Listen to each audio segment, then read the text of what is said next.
First, I'm going to do the first portion of our session today, and then Dr. Kedziora is going to wrap up with the review of Capstone and where you are and any help that you might need during that time. So we'll go on and get started. We're talking this month about managing complex change, and I can't think of a more appropriate topic right now. Just listening to people just I'm letting people in as I talk. Just listening to people talk about things that are going on in their districts and with the work that I do, you're definitely managing complex change, whether you call it that or not. Things are volatile in the world, and that really matter what you think. As leaders, you have to adapt to that. And you have to think about how you manage that adaptation or that change, if you want to call it. So I'm going to talk a bit. I'm going to give you guys an opportunity to talk a bit today on this topic. So I want to start with a quick review of the Nostr model for managing complex change. And I, so Courtney, did we talk about this before in this session or in one of these sessions? Does it look unfamiliar to you? If it does, that's a good thing. Yeah, I haven't seen this until I looked at no, I haven't seen it. Good. All right. So the Nostr model is just one model for how you think about change. And you can use it in a number of ways. The way that I used it is I had it in a gigantic chart up on my wall in any office that I had.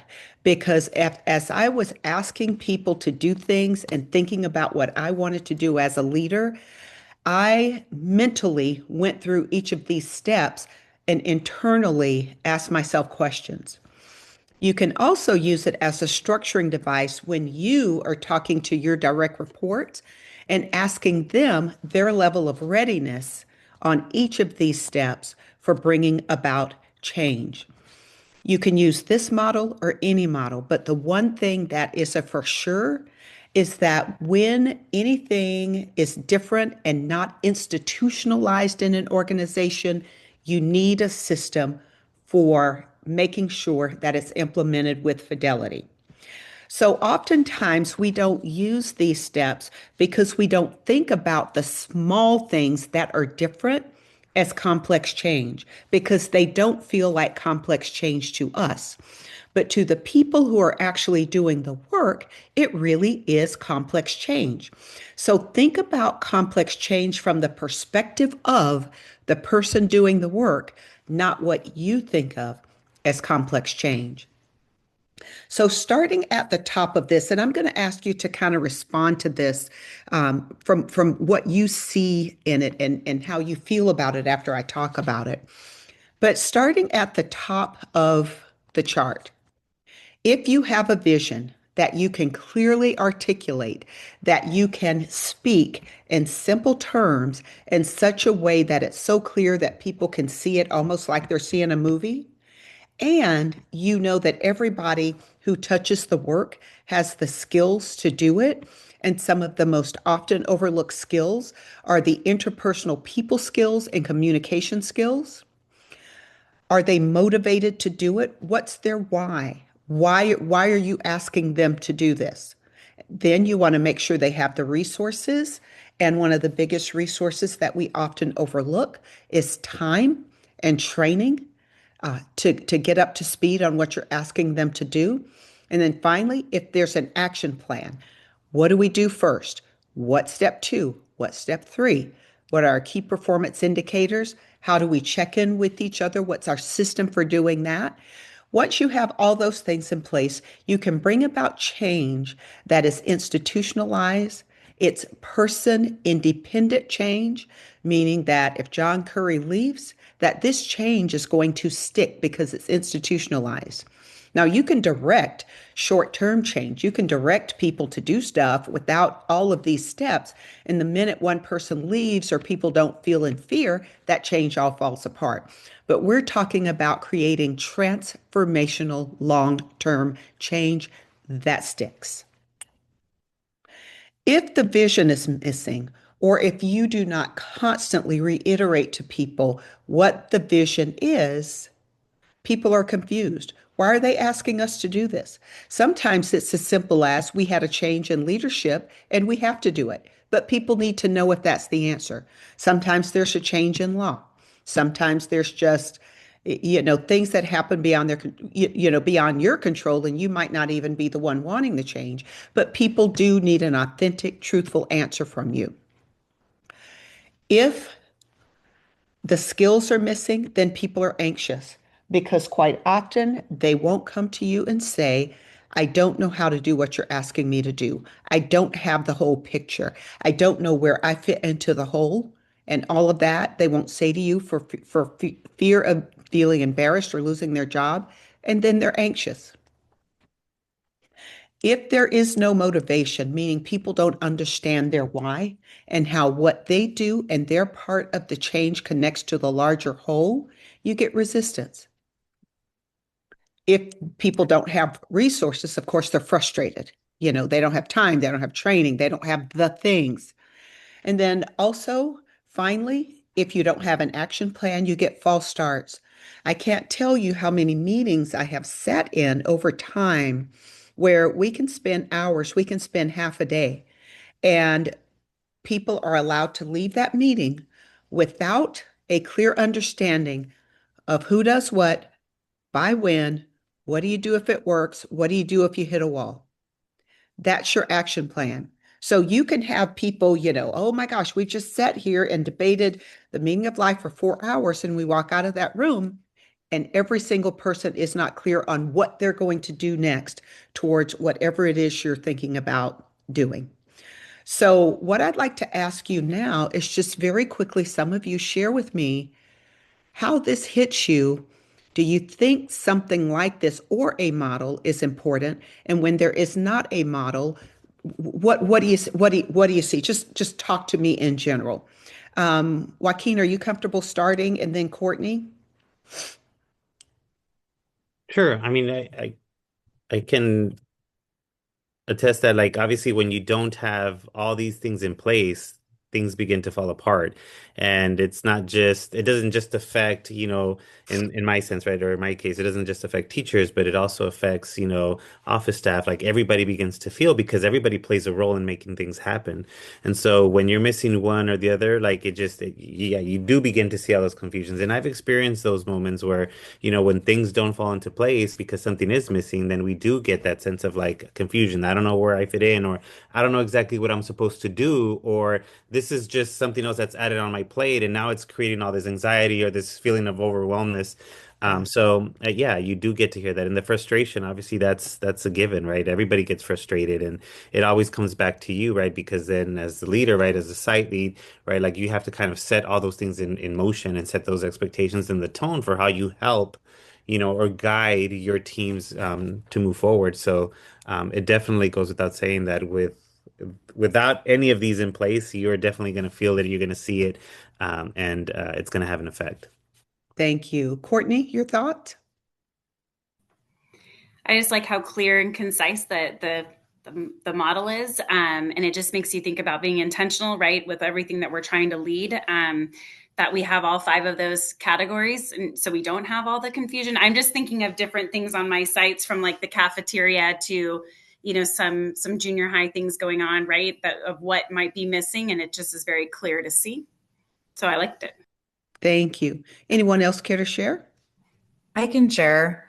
I want to just say what resonated with me the most here, or what maybe not resonated, but what I struggle with, and it's just so like clear here, like with the motivation. I find that like as a leader, like the hardest or the most challenging element for me. Like that's where like I would like to grow in that area, because the resistance is hard, right? Like I think we talk about like as leaders, like as of buy-in, and to me that's always been the biggest like challenge. Like I can set up trainings, I can teach you how to do something, I can model it for you, I can provide different resources or time, or a plan, but for me I struggle the most with with creating buy-in and just getting people to be motivated, Mhm. especially in times where, I work in special ed, and I know like my teachers there's a lot on them, right? There's a lot, and it can be very draining. So how do I as a leader like continue to foster motivation? Yeah. And that is something that I think as leaders, we tend to leave off. Kind of the old model of leadership is we tell and they do. And we often, I mean, a lot of leaders fail the part of connecting people to the why to get engagement, to get excitement, and all of those things. And the story that I think of is way back when eBay started. It was owned by Meg Whitman, and she said she had people just boxing up items, sending them out. That was their job. And it was difficult for them to get enthusiastic about it. They didn't understand their why, they didn't understand the purpose of what they did. So, what she did is she leaned into the notion that the language of leaders is storytelling. And that's something I would like to just really point out to you guys. The more stories that you can tell, that paint a picture or show the why, the more people are going to be engaged. Numbers, statistics, all these things, they're important to know, but if they're not connected to a story, to an end result, to something that changes a life, it doesn't motivate people. So, what Meg Whitman did is she had people come in and talk as part of her retreats. She had people come in and talk about the impact that their work had on them. For example, Joaquin would put something up on eBay that Courtney's grandmother had been looking for 20 years because her late husband had one. So she'd have that person come in and tell that story. She would have these people come in and tell just how the work that the eBay workers did boxing things up changed their lives. That was the motivation. That was the why. They gave more care. All of those things. They understood that they were not boxing things up, that they were creating meaning in people's lives. So when you think about um, when you're trying to bring about transformational change, really spend some time on all of it. But how do you clearly articulate your vision? And what story are you going to tell? Or are you going to have someone come in and tell the story that motivates the people doing the work? Thank you for sharing that. Yeah. Anyone else care to share? I liked your idea of having this in a visual place so that when you're Hmm. making those decisions that you have that kind of a checklist, but also know like if you're missing a component, what the result will be of that. So I like having a Yes. visual reminder of that. Shauna, thank you for saying that because it's also a really good tool when you see people frustrated, resistant, anxious, or confused. You can look back at your process and say, what did I miss? But also, it allows you to become curious and not judgmental. As leaders, we always have to be curious about what we miss. So it's also a very appropriate time to bring in those people who are your resistors and say, this is what I was, authenticity is beautiful. This is what I was trying to do. What did I miss? And your direct reports will help you. They will love it. They will absolutely love it. Sandra, jump on in there. Good evening, everybody. Sorry I can't put my video on, but I'm driving. I used this model when I was doing my capstone and I had it displayed. And as we were going through all the elements because this huge change with our ELs and our multilingual learners, we had to change a whole system. And it was awesome because we were able to kind of concentrate on which way we had to go. And it allowed us to see the areas that we were missing and what happens in the event, like everyone was saying, if we miss a piece. So it was really helpful in my capstone. Yeah. Yeah. Thank you, Sandra. Anyone else care to share? I think if you're in it long enough, you've seen all of those things. Yes. I've been a part of schools and staffs where, we're pretty locked in and you're able to get things done, but I've never seen it put quite this way. But as I was kind of reviewing it and looking at it, like, yep, okay, yep, I've experienced that. I've experienced the confusion, the anxiety, the resistance, frustration. false starts. And it is nice to see this represented. I've never seen this model before, but I can definitely relate. Yeah, blow it up big, put it in your office, I'm telling you. Absolutely, we've all lived it as direct reports, and we've also been frustrated because as leaders, we haven't been able to quite hit it like we thought because, and all of that. Thank you. Anyone else? Okay. So the Nostr model, change management, it helps blah blah blah. So anyway, it's proven effective. This is where it comes from. You guys will get this. You can read this stuff. I want to spend more time with us talking and processing than this. So, but it's designed to help leaders be more aware of the forces that drive complex change and the most effective methods, and then conversely, the things that can thwart it, the things that prevent your change from sticking. I can't tell you how often I see leaders blame their direct reports when something doesn't stick. And sometimes it is the fault of the direct reports. Sometimes you will have people who have a lack of will and people who have a lack of skill. Both those things exist. I'm not saying they do not exist. What I'm saying is don't go there first. Delve into curiosity first before you go there. Okay? So the model has stages to it, and they're called, you guys probably have heard this, the unfreezing stage, the change, and the refreezing. The refreezing is when it becomes person independent. It's part of the culture. Brian leaves, it's there. It's part of what goes on. Richard leaves, it's there. So to unfreeze, you have to assess the current state and determine that change is actually necessary. Create awareness and get buy-in from stakeholders, meaning you don't go to the train station without the passengers. At Laverne, which I didn't go there, but I know people who did, like Dr. Kenziora, they had a saying, you have to go slow to go fast. So if you skip this part right here, assessing the current state of whatever it is and determining that change is necessary and creating awareness and gaining buy-in from stakeholders, you're not going to get anywhere. And I would say another part of this unfreezing is assessing the level of readiness for the people who have to do the work. So if you have a million change initiatives already on the table, it's a super busy time of the year and people are already in burnout mode, you need to know that. You need to have the wisdom to say, this is a change that's needed, but now is not the right time. I'm going to spend some time running it up the flagpole, meaning I'm going to have casual conversations with people about what I'm thinking, get their initial reactions. It's a very subtle, effective way of leading. These casual face-to-face conversations, talking to people, getting their opinion, not giving your opinion back, holding your opinion, but just listening. And that will help you determine the level of readiness. So then once you determine that, you use these steps and you implement the change, you ensure that employees understand the why and the how. Why do we have to do it? And how do we do it? And the how is person and job independent. How John Curry contributes is very different than how Justin contributes.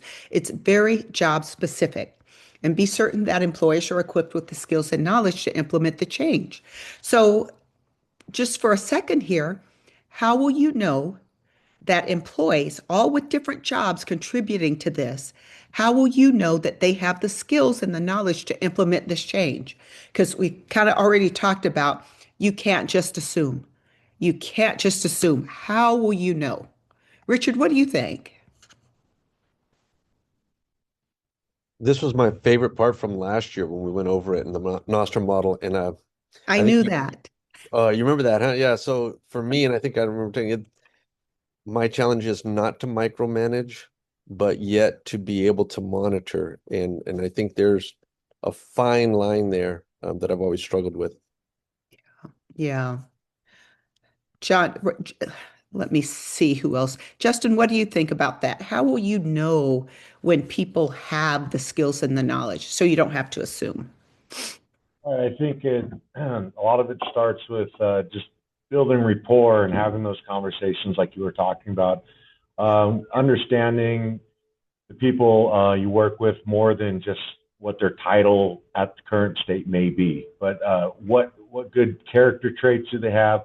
What do they do well, and what do they do wrong? And I think that coupled with monitoring and just checking in with them, making sure that everything's going smoothly, does well. I think that open dialogue that you often talk about is key in finding and making sure that the people are fitting the right place, because you don't want to put the square in the round peg and all Right. the. That's right. And I would even add to that, when you're walking around having those casual conversations, make it part of how we do things around here to praise people when you see them hitting it just right, but also to say, you know what, Greg, have you considered doing it this way? Or, you know what, I know I see why you thought I meant this. Let me tell you what I actually meant. But when you have those conversations and don't make it some big, hairy, discipline meeting, but just casual conversations, people get very comfortable having back and forth conversations with you. It's that old management by walking around. I call it leadership by walking around. Be okay. Create an atmosphere where it is comfortable for you to talk to people about their work. Yeah. And then the refreezing. So the change is consolidated and integrated into the policies, practices, and procedures. And that's something that you have to look at. And there's several facilitated processes that you can use. Either you can lead or you can have an outside person lead them so that you could be part of the team.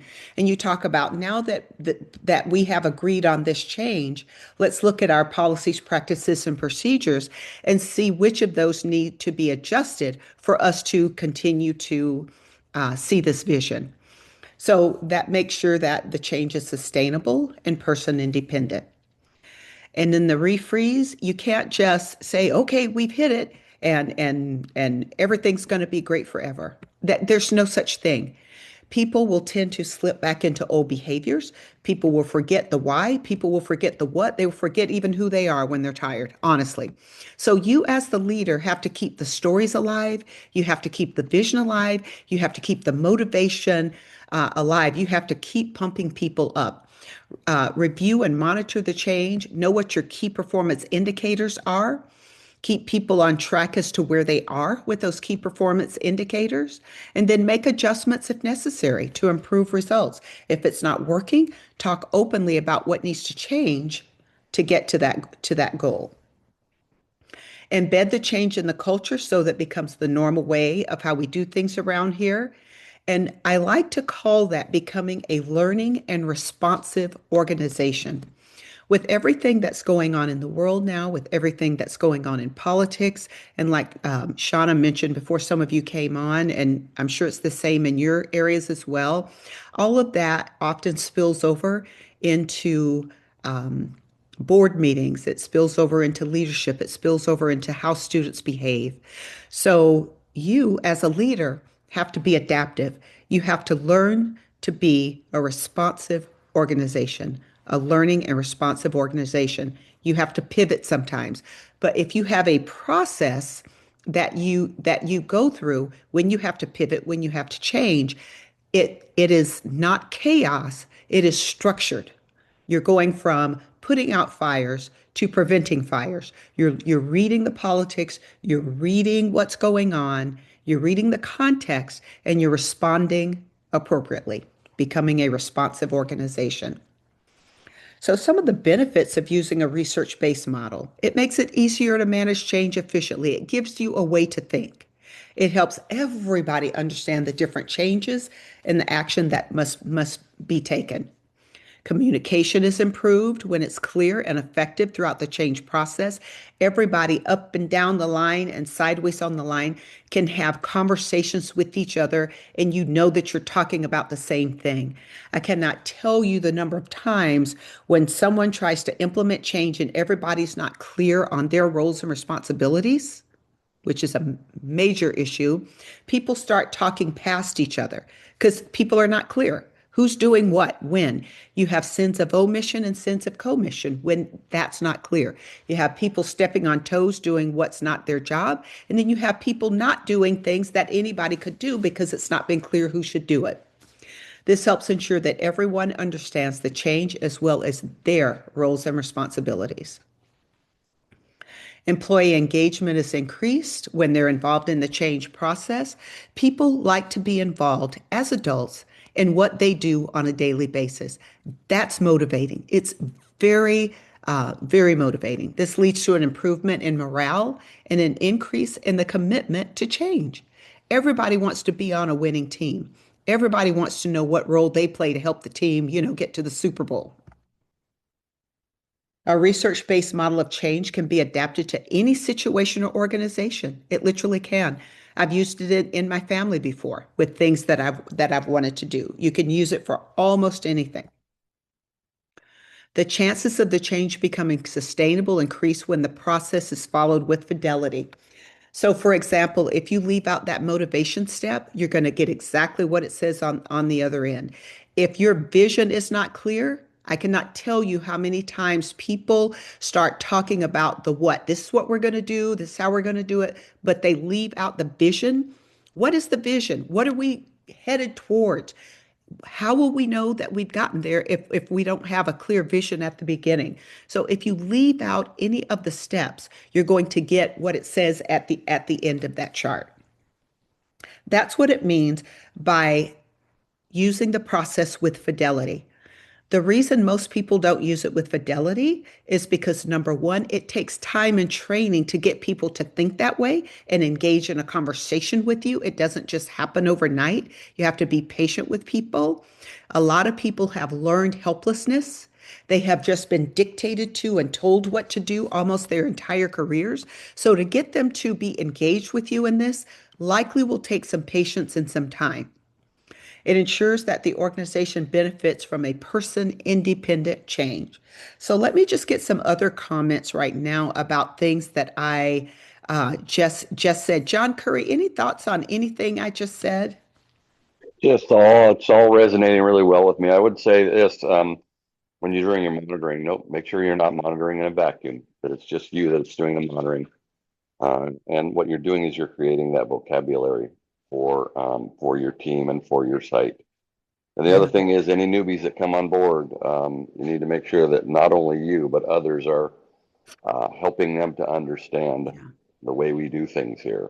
Absolutely. And the word we is very important when you're dealing with change. Thank you. Brian, and then KVR. Are you Kyle? Is it Kyle? Okay. All right. Brian and then Kyle.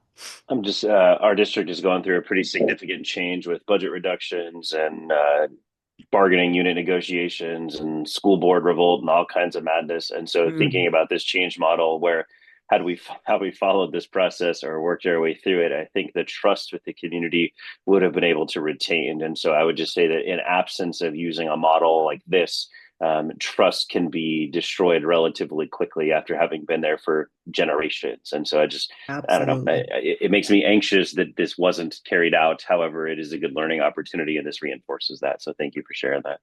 Thank you. Thank you. Kyle? I'm struggling with this person independent change, to be honest with you.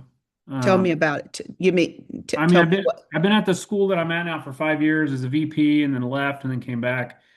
The site itself has a lot of veteran teachers of 20 plus years. They're lifers. It's a very, junior high is a specialty place to be.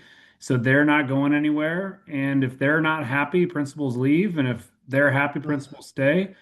Right now, they're all happy and love everything that I have to do, and they're motivated and we're riding a high. But if I were to end on a high and somebody else comes in, I don't think that person independent change would really take place. They're firing on all cylinders with me, but as soon as I'm removed and somebody else comes in, I don't know if that's actually true. You bring up a very good point, and it's the point is about effective succession planning, which we also don't do well in public education often. One person leaves, a new person comes in and tries to throw out the baby with the bathwater.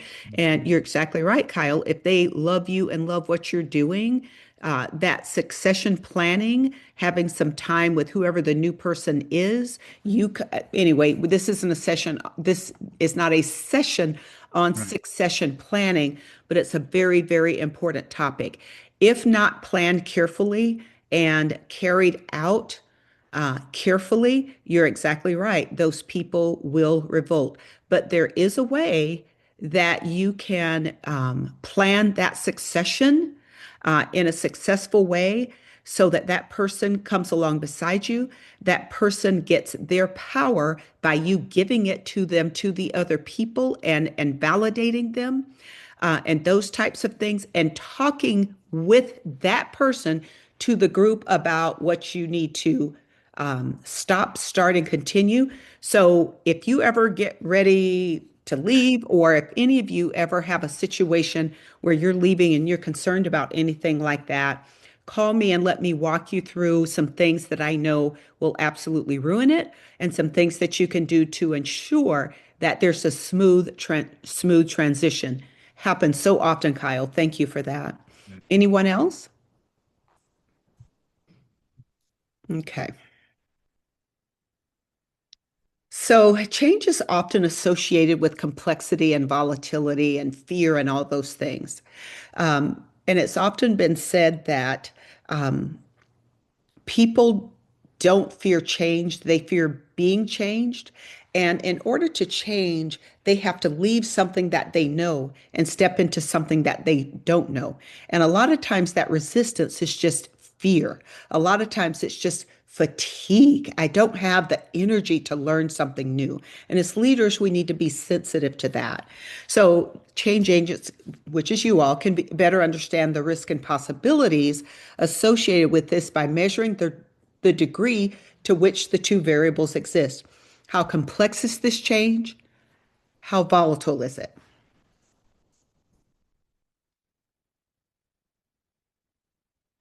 So, as you're thinking about your capstone project or anything that you're getting ready to do, how complicated is your project? Very important question here. What can go wrong? You need to write it out. When I say write it out, I mean type it out or whatever you do, talk it out. But you need to get it down. What can go wrong?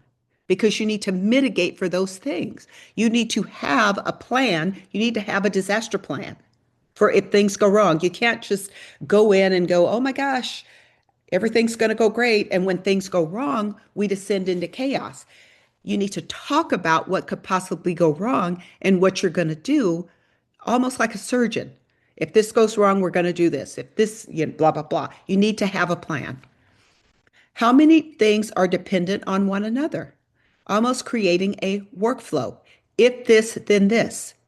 Because if you need permission from another department, or you need cooperation from another department, or this, that, or the other, you need to know that, and you need to make sure all those things are in place. What's known, what's uncertain, how will this change affect the organization? How will people react? How will the culture be affected? How will the change affect various parts of the organization? How will people react? How will the culture be affected? So, map out a plan for the change using the answers to those questions that were just presented above. Take the time to go slow, to go fast. We always like to get things done. And when I say we always, I'm using the inclusive we, myself included. We always like to get somewhere fast. But if we recognize that trying to go fast leads us in a place where sometimes we break trust, we break relationships, we don't get sustainability, and we often end up circling back to get to where we want to go. And a lot of times when you break trust, it never works out. But if we slow down and do all the right things that research says you have to do to bring about sustainable change, you're going to get there easier. You're going to build a culture that everybody likes to be a part of. You'll be able to suss out those people who have a lack of skill and will. But for the most part, you will get sustainable change and have many, many fewer fires to put out and many fewer reasons to blame your direct reports for not doing what you assume they should be doing. Create a strategy for dealing with threats to the change. Have a plan. When something happens, okay, we talked about this. This is what we're going to do next. Consult with stakeholders to highlight gains, really important. Organize your communication and evaluate the effects of change regularly. So, talk to the people who are implementing the change and everybody else who needs to know. Highlight those gains. That's motivating for people and it keeps people on your side. And your communication, think about how, when, to whom, how often, and all of those things. Here are some reasons that change initiatives often fail. Insufficient executive sponsorship. Anybody want to venture a guess on what I mean by that? Just jump on in there.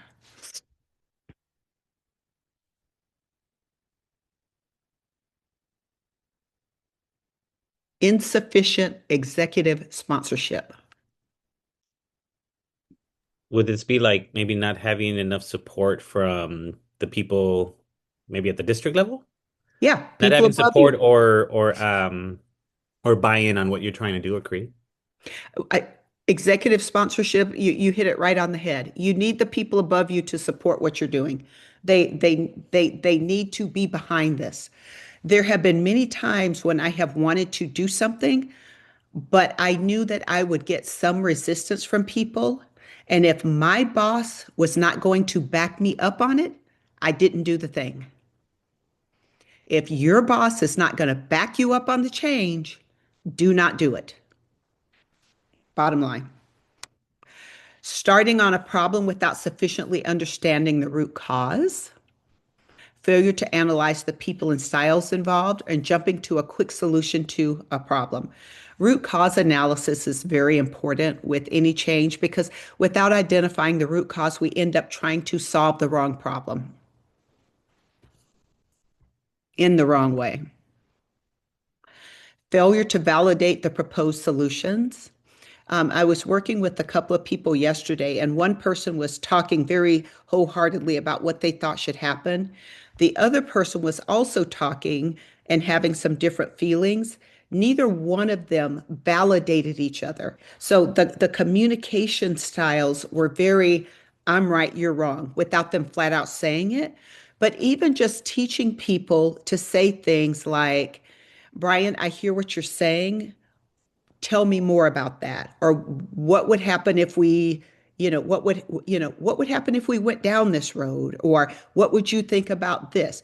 But validating that somebody had a thought in their head without just immediately shutting it down, because quite often, even if that's not the solution that's landed upon, it has sparked a thought in someone else that will eventually lead to that. It shows people are thinking. Failure to plan for certainty, failure to communicate what is happening and why, communicating frequently, and key performance indicators. You got to know where you're going and how do you know you're getting there? What are those key performance indicators? Absence of strong leadership and guidance, not dealing properly with risk and contingency. What could go wrong? What are we going to do?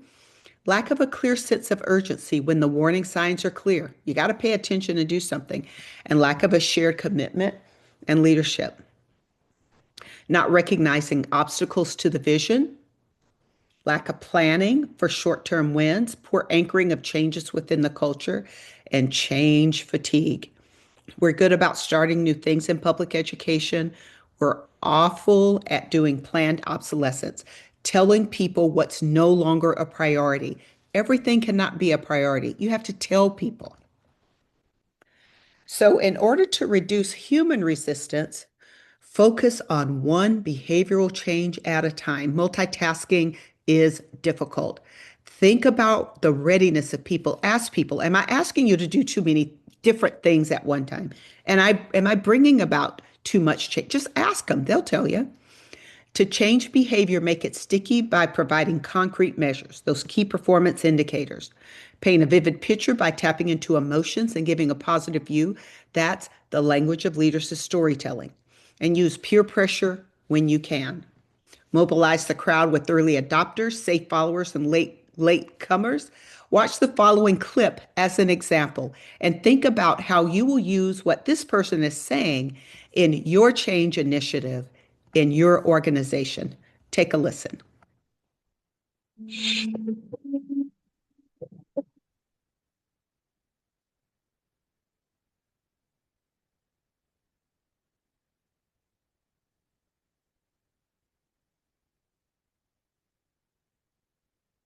Ladies and gentlemen, at TED, we talk a lot about leadership and how to make a movement. So let's watch a movement happen, start to finish, in under 3 minutes and dissect some lessons from it.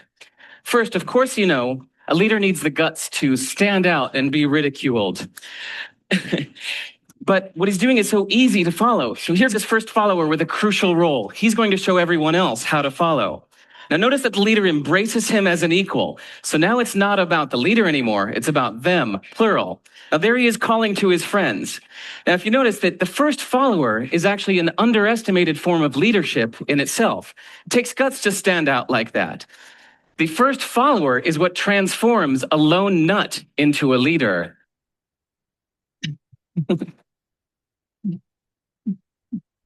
And here comes a second follower.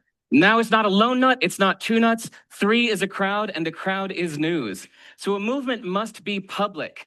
It's important to show not just the leader, but the followers, because you find that new followers emulate the followers, not the leader. Now here come 2 more people, and immediately after, 3 more people. Now we've got momentum. This is the tipping point. Now we've got a movement. So notice that as more people join in, it's less risky. So those that were sitting on the fence before now have no reason not to. They won't stand out, they won't be ridiculed, but they will be part of the in crowd if they hurry. So over the next minute, you'll see all of the those that prefer to stick with the crowd, because eventually they would be ridiculed for not joining in. And that's how you make a movement. But let's recap some lessons from this. So first, if you are the type, like the shirtless dancing guy, that is standing alone, remember the importance of nurturing your first few followers as equals. So it's clearly about the movement, not you. Okay, but we might have missed the real lesson here. The biggest lesson, if you noticed, did you catch it? Is that leadership is over-glorified. That yes, it was the shirtless guy was first, and he'll get all the credit, but it was really the first follower that transformed the lone nut into a leader. So as we're told that we should all be leaders, that would be really ineffective. If you really care about starting a movement, have the courage to follow and show others how to follow. And when you find a lone nut doing something great, have the guts to be the first one to stand up and join in. And what a perfect place to do that, TED. Thanks.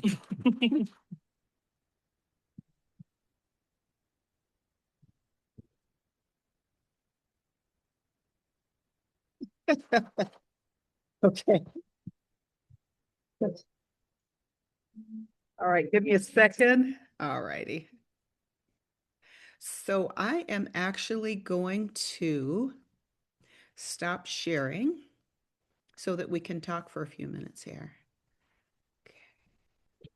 LaFay, I'm sorry to interrupt, but I was looking for the link of today's slides. Did you share that? I got in a little bit late. No, I didn't share it, but Chris will share it afterwards. Yeah, on the website it wasn't hyperlinked yet, so that's okay. Yeah, we can get it later. Yeah, so Chris will share that afterwards, and Dr. Kitzier is going to tell her about that after the session.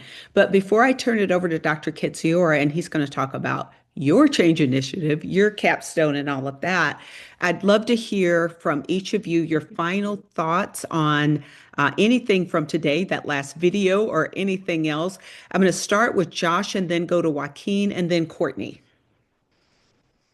Yeah, I think it's building those relationships. I know my site being new this year, it's been really key to get things moving is to have those conversations in their teacher's comfort zone, not bring them into the office, but meeting where they're at and having those conversations to kind of move things along and to gain allies, to gain people who share the same vision so that they then can take it and propagate that throughout my site. Because if I come at it as a new administrator on site, there's some defenses automatically up. But if somebody else who's trusted comes up with the idea and they take it, that's more easily accepted. Oh my gosh, yeah. Not having to be the one getting the credit can get you so far. Definitely, there's some wisdom in that for sure. Joaquin and then Courtney and then Kyle. So yeah, so just thinking of like that video we just saw, it's kind of thinking of how leadership is somewhat of a movement, right? And so it has a lot to do with how much you say or not saying anything at all in that case, right? And so sometimes it's your approach, your availability, your flexibility, and your willingness to kind of step outside your comfort zone and allow others to be a part of that. But I think the biggest piece is also learning to follow. That's right. Love it. Courtney, Kyle, and Harshni. I just feel I'm new to my site as well, but that relational piece is huge, and I think being a teacher here and a parent, and now being a principal, just getting that momentum with the people.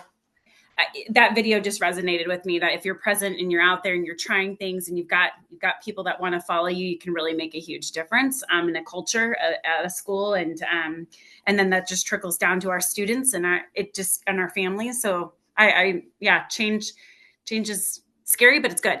Yeah, thank you. Kyle, Roshni, and then Richard. Couldn't agree more with Courtney. It takes a lot of courage to step out there alone and do anything. That's right. But if you believe in it and you feel like you're led to do a specific thing at a specific place, and you have the gusto in your heart and in your guts to do it, then people will know it, they'll follow it. And the relationships is kind of the key. I know in our district, if you don't have good relationship with kids or adults, then you're not going to have a job. That's right. So that's the whole missing piece for some schools is relationships. Absolutely. Thank you, Kyle. Roshni, Richard, and then Brian.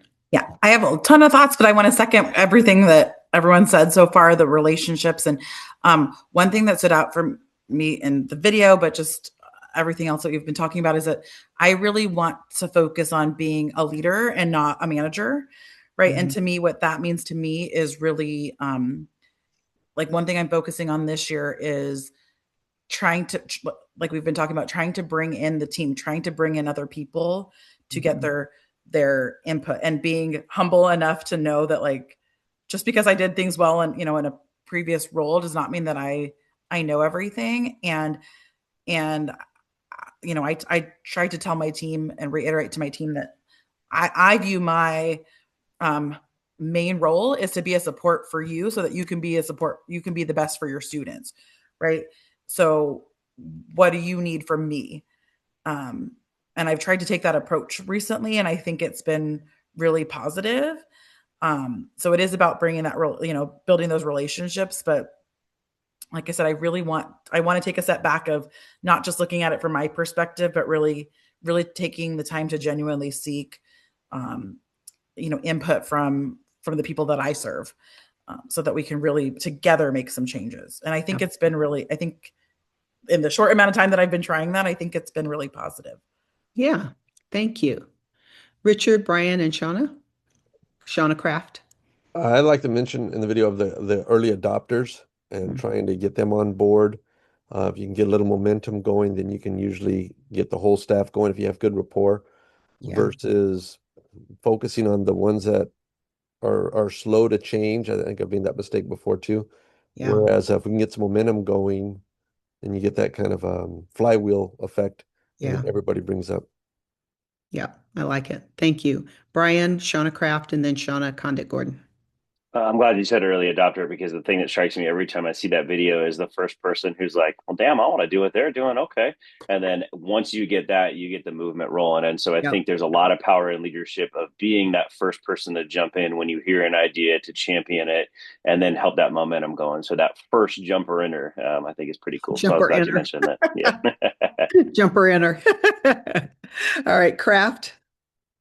All right. So, I agree with what everyone else said too. And I really do like the decision-making model there. And then just having it visual, I think that was really the big thing for me.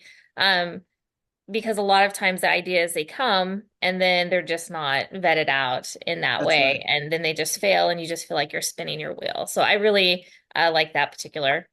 Yeah. Yeah. Other Shauna and then Craig. Yeah, I think that the video, I really like this video, and But what I think about when I see the video is like the connection that you have to have to the Noster model that you were sharing earlier. Because Yes. if you're, I think this it's cool to see that movement, right? And then there's the tipping point and everybody's running over and everybody's, wants to be involved in this crazy dance. It's like super cool and fun at that point. But then afterwards, it was just a super fun, cool moment, right? Right. Unless something happens. And so I think for me, that's where the concreteness of the Nostr model and like the diagramming of like, okay, maybe that part was the motivation for people to like want to be a part of it. And so now I see the vision and what you're doing over here, but like now where are the other pieces going to fit in, and how do you like once you've got that enthusiasm and that motivation and you've kind of like told the story to get it started, then how do you keep the change actually moving forward and sustain it is more through that model. It also makes me reflect because I've been at my site for a long time. And I think the more you build like trust and rapport and connections at a school site, and even within a district, I would say, is like it's easier to get the first follower, right? Because people now know you, so they're like, okay, even this is a little wacky, like I'll get on board because I know that what you're doing is going to lead us somewhere, right? So I think it just gets easier over time to get the followers once you sort of build that rapport and trust, and then it's just kind of like how do you sustain it? That's right. I love that. Yeah, you must be a mentor. Now that was good. That was a good connection between the two things. I like that a lot. Okay, Greg? No. Yeah, I think that's a really good point because relationships, especially in our industry, can be very momentum based. You know, you can grab some of the easier ones that are gonna get on board, and I think that is your best path to getting some of the more resistant folks that may be on your staff. The more people that you can get on your side and get moving in the direction that you want to go, it becomes more and more difficult to resist. And I'm certain that we all have members on the staff that, we certainly wouldn't go grab a drink with after work or anything like that, but they're with us just the same. And, they can be trickier to get on board. But, sometimes all it takes is one, and then, you've been there for a year or two, and you've got a few more that are on board with you, and that momentum sort of spreads and continues to grow. Thank you. I agree. Justin? Yeah, just going back to the Nostr model, I was kind of saying that I'm a good soldier. I just need good, strong instruction. And I think that's kind of what the Nostr model kind of does for me. It defines what strong instruction is. And as I look to step into a leadership role in my career, it's nice to have those vision, skills, motivation, resource, action plan. And I think a lot of times putting those into real easier words for some of the people can really make a difference. Because I know when I first joined education, to me, it sounded like a bunch of educational garble, and I kind of got a little scared of that sometimes. But I think Right. just talking to them, like you said, in those open conversations and being clear and not speaking around subjects, but actually speaking right to the vision and speaking to the skills and giving the resources on that is huge. So I really appreciate that. Yeah, thank you all. Well, that is my session for today, and I'm going to turn it over to Dr. Kedziora next. And like I said, he's going to talk to you about many things, not the least of which is your capstone and any needs that you have. So I appreciate him Uh, and Dr. thank you. Platter, before you leave, Yeah, when do they know when the next session is? they do. You guys know, right? You know when it is. It's put out to them each month. They get a notice. Okay, when is it?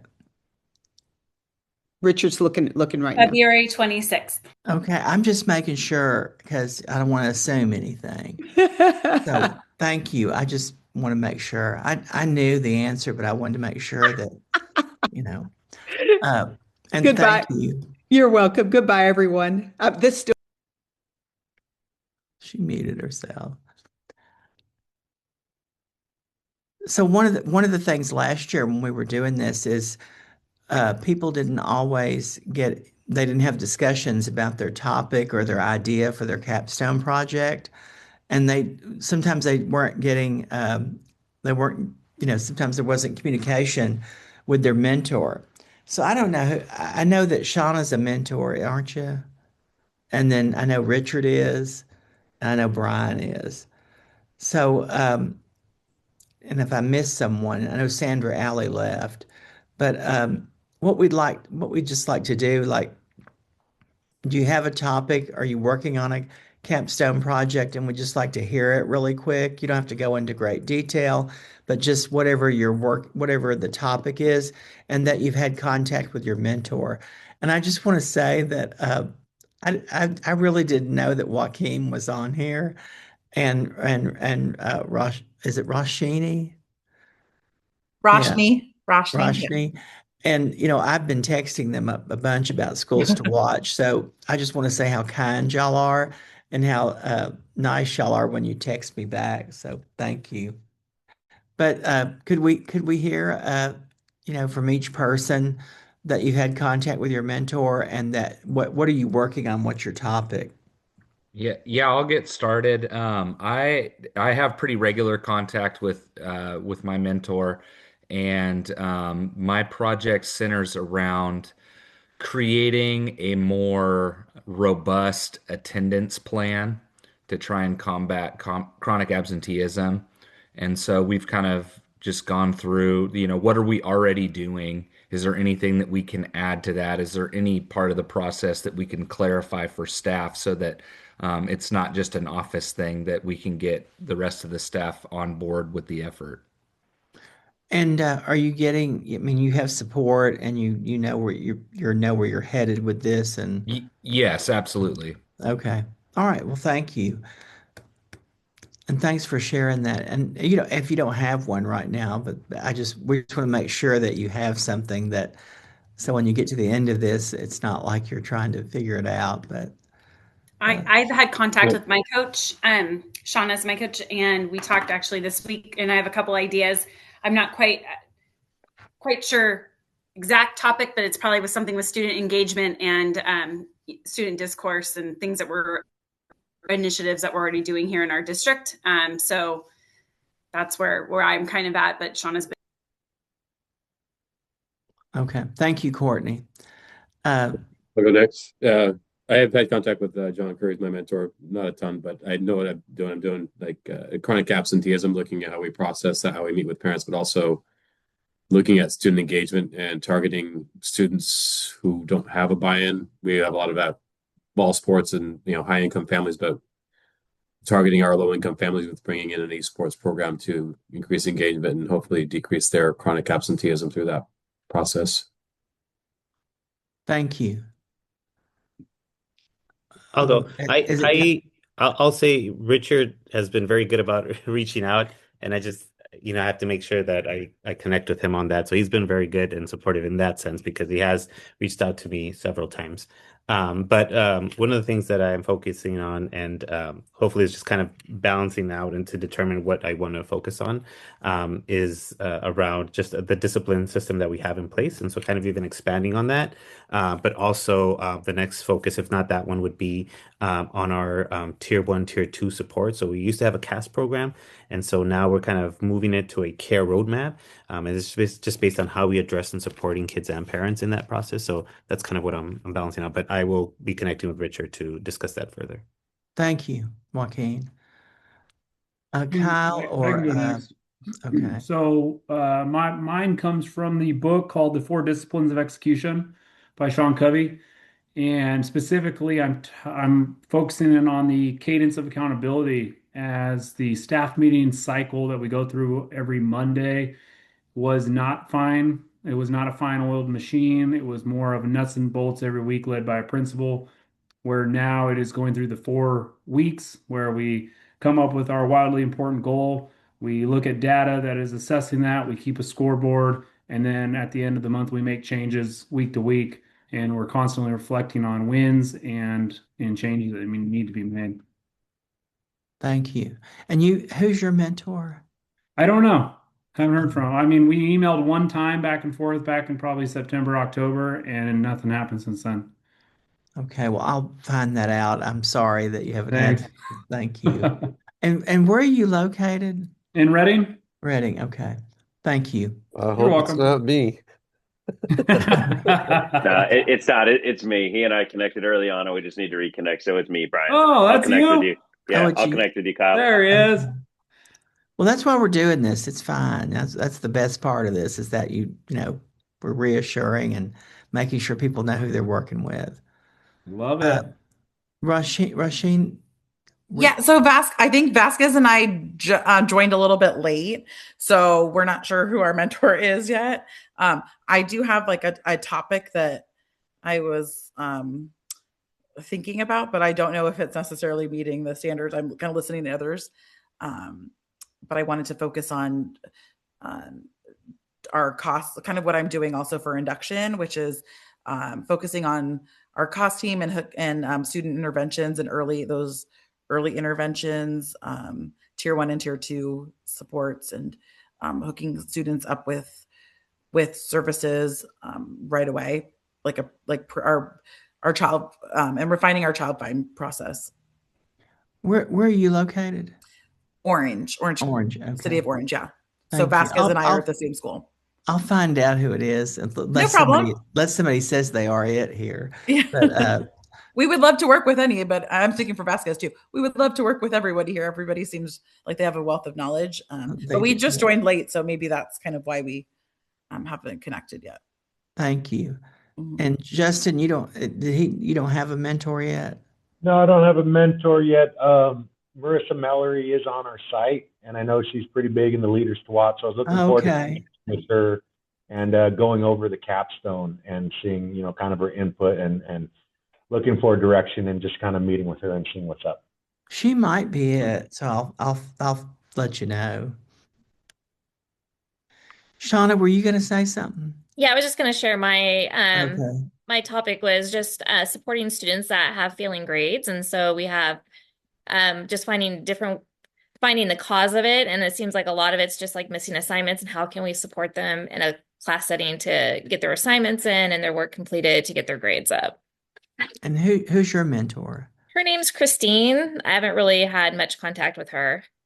Okay. Thank you. Oh, well, I'll reach out to her and, see what we can do. Yeah. Thank you. Uh, is there somebody that's not on here today that you know is supposed to be on here? Because I don't have the list in front of me, but I feel like somebody's missing. Like Kyle, don't you have a person that comes with you? Yeah, he's another principal in our district. His name's Cody Brawley. Cody Brawley? Yeah, we were texting today. It sounds like something came up and he's going to miss. I don't know if he let you guys know or not. It's okay. I just want to make sure we don't miss people and we stay in contact with them. So thank you. I remember y'all from Lake Tahoe. Y'all came together. Yeah. Yeah. Yeah. So I'll stay on if anybody has any questions they want to ask, but I do want you to know that the PowerPoint is going to be, the link for the PowerPoint is going to be put in the resources dashboard right now. So I'm glad y'all asked for that. So do y'all know where that is? Okay. Well, other than that, thank y'all for being part of this program and being here today and supporting each other. So we look forward to seeing you on February 26th. And if you need anything in the meantime, you're welcome to reach out to me or Dr. Platter, but and any of the mentors, and we're all here to help and support you. And I'll find out. Uh, say your name again, Miss Patel. Rasheen. Roshni. Roshni. I want to say Rashini. I'm sorry. That's okay. Roshni. Roshni. And Justin. But I think it could be Marissa, so I'll find out. Okay. No problem. Okay. Well, thank you. Thank you. I'm just going to wait to see if anybody stays, but thank you.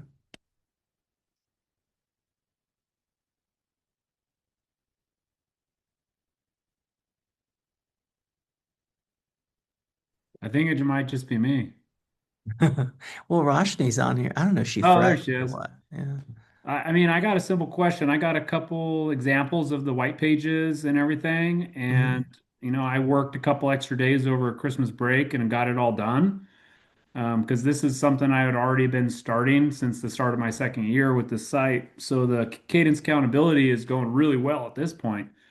So I went in and knocked out the white pages example, and now I'm kind of like, where do I do next? Like, I followed all the examples of what I need for submission. I've created my version of it. Like, what am I supposed to be doing? Well, I mean, uh, documenting the process of what you're doing by just, like that change process that Dr. Platter showed today. Yeah. So at the end of this, you're going to do a PowerPoint presentation, or, and just show where you started and where you got to, Okay. utilizing what you did. Like yours was the four, what was it? The four Disciplines of execution. disciplines of execution. And who's that by? Sean Covey. Sean Covey, yeah. And so you just would, do a presentation on, where you started and what happened during it and where you got to with it. Okay. And Yeah. is that presentation similar to what would be expected of me to present if I was to have to present at Tahoe or somewhere? Or is that a presentation for the application? Well, the presentation is something you do at the next when we have when you're finished with this. Oh, It's okay. where didn't you see like the people they presented at Right. Tahoe? So That's that's what what you I'm preparing for. yes. Got it. And now, Yeah. is there an application process that leads up to that? No. Mm-mm. No, I just show up to Tahoe when you guys invite me and I present Well, you sometime. have a mentor, and it's Brian, I think. Yep. So you would share what you're doing with him, make sure that it's what that what you should be doing, and then you would present it. I don't know if it's going to be in Tahoe, but wherever we are Right. That's just what located. I'm used to. So I just keep Yeah. going. Well, I mean, I know, but yeah, that's what you do. Okay. Yeah. Cool. So I'm not too far off. No, you're really probably further along than most people. Yeah, I'm a go-getter. That's a good thing. And tell Cody, can you just make sure that he has a mentor and if you see him and that he's Yeah, working. I know he does because they connected at Tahoe. Oh, So okay. they hung out quite a bit for those 2 days. Okay. But okay. And then Courtney also, she texts me all the time and I'm trying to help her with her white pages. I know she has her mentor and they just connected this week, so that's really good for them. But Okay. I don't want to take a mentor role and not know what I'm doing. Well, I think it's good that you're supporting them and that you're helping them. I don't think there's anything wrong with that. And you know, I'm glad that you're achieving or you're, like, did you say it's the cadence of the four dis that The of the cadence of accountability. yeah, cadence of accountability. Yeah. So that's an interesting topic. And I think that how did you develop that, and how did you make that happen within your Yeah. culture? And Yeah. you know, It wasn't easy. yeah, well, I'm sure it But at the was. same time, it was because I was there as a vice principal with other principal, and he wouldn't come prepared for staff meetings, and he'd throw a bunch of random stuff on there, and then he'd be done, and teachers complained all the time. So they were like eager for something, like, please give us something more. And when I presented this idea of a book that I read over the summer, they were like, "Oh my gosh, that sounds amazing. We're actually showing up every week with materials and data and test results, and we're looking at quizzes and we're updating scoreboards, and they're working and looking at the pieces and the parts and collaborating with their team." So it was really easy to sell it, and the excitement is still there because the scoreboard is something that's visual, and they're seeing the Mhm. growth and the progression of their students. So it didn't take a whole lot to sell. They were thirsty for it, and I just brought the bottle of water. You know what I mean? Well, the other thing is, what we brought up today about your mentor, and it's important for you to share your results and what you're doing and how you're progressing with him. Yeah. But also, when you determine what you're going to present, you would review that with him too. Okay. Yeah. Cool. Well, I'm glad he was in here when you asked that because I know we that's what we had happen last year, and that's what we're okay. trying to prevent from happening. Well, glad you asked. Yeah. And tell Cody we missed him today.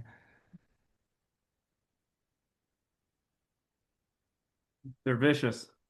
Huh? The dogs are barking. What were Oh, you saying? okay. Thank you. Yeah. Have a good night. You too. Bye.